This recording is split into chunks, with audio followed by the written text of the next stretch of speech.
E aí, vamos falar sobre livros, mas assim, de um jeito um pouco diferente.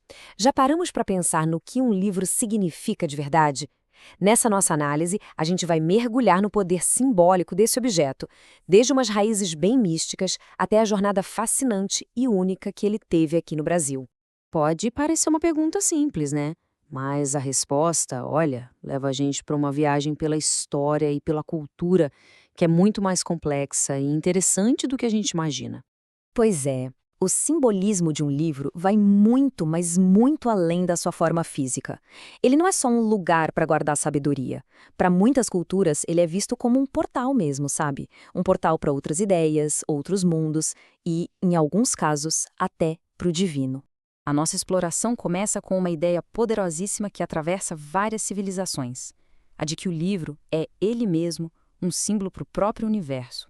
Essa citação aqui do místico Muhyiddin Ibn Arabi resume essa ideia perfeitamente. A lógica é que a própria realidade, a natureza, tudo que está à nossa volta, funciona como um texto sagrado que pode ser lido, que pode ser decifrado. Essa ideia tem até nome, Liber Mundi, que significa o livro do mundo. Para tradições como a dos Rosacruz, por exemplo, ler a natureza era o caminho para compreender Deus. É como se cada estrela, cada folha de árvore fosse uma letra escrita pela mão divina. Bem profundo, né? Isso não era só uma viagem abstrata, não, tá? Várias culturas trataram o livro como um objeto sagrado de fato. No Egito Antigo, por exemplo, tinha o Livro dos Mortos, que guiava as almas. Em Roma, os livros sibilinos guardavam respostas divinas para momentos de crise. Na arte vietnamita, ele é um símbolo de dignidade. E no cristianismo, o leão de São Marcos segura o livro como um emblema de autoridade espiritual. O simbolismo vai até para a forma dele. Pensa só, um livro fechado. Ele representa o potencial, o mistério, a matéria que ainda não foi explorada. Agora, o livro aberto.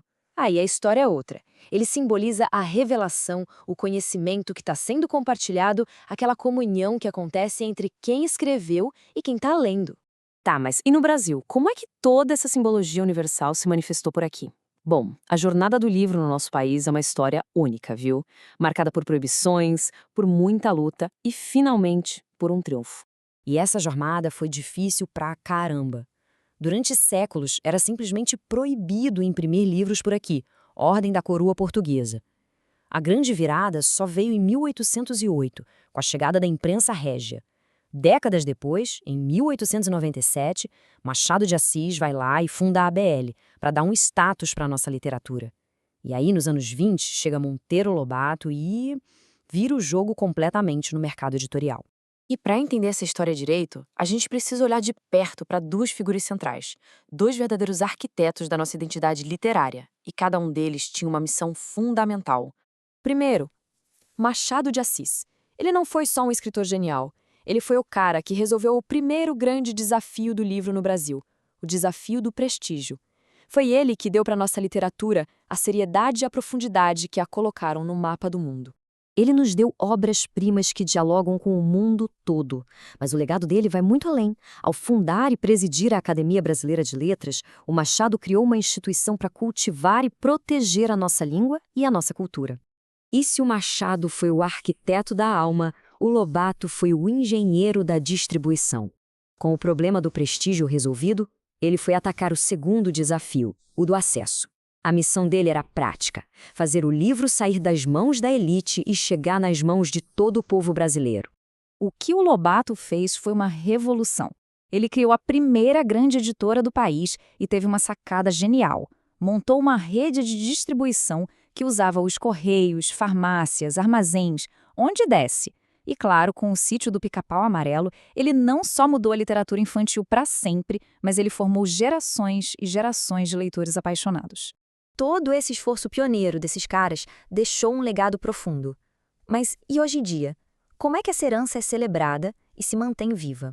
O nosso compromisso com esse legado fica bem claro em algumas datas importantes. O dia 18 de abril celebra o livro infantil. Adivinha em homenagem a quem? Monteiro Lobato. O dia 23 de abril é a celebração mundial do livro. E em 29 de outubro, a gente comemora o Dia Nacional do Livro, data que marca a fundação da nossa Biblioteca Nacional, lá em 1810. Acima de tudo, o livro no Brasil é um símbolo de resiliência. Pensa bem, ele sobreviveu à proibição da coroa, à censura de ditaduras, ao analfabetismo estrutural, a crises econômicas e sempre serviu como uma ferramenta para que um país tão grande e tão diverso como o nosso pudesse se entender. E essa história não parou, não. Hoje ela continua, com novas vozes, novos formatos, das editoras independentes que estão surgindo nas periferias até os livros digitais. A própria ABL, fundada pelo Machado, hoje tem entre os seus membros pensadores indígenas como Ailton Krenak. Isso mostra como essa história está viva, sendo reescrita agora mesmo. E tudo isso leva a gente à pergunta final. Em um mundo cada vez mais digital, o que o futuro reserva para esse símbolo tão poderoso? Qual será o próximo capítulo na longa e fascinante história do livro? Fica aí a reflexão.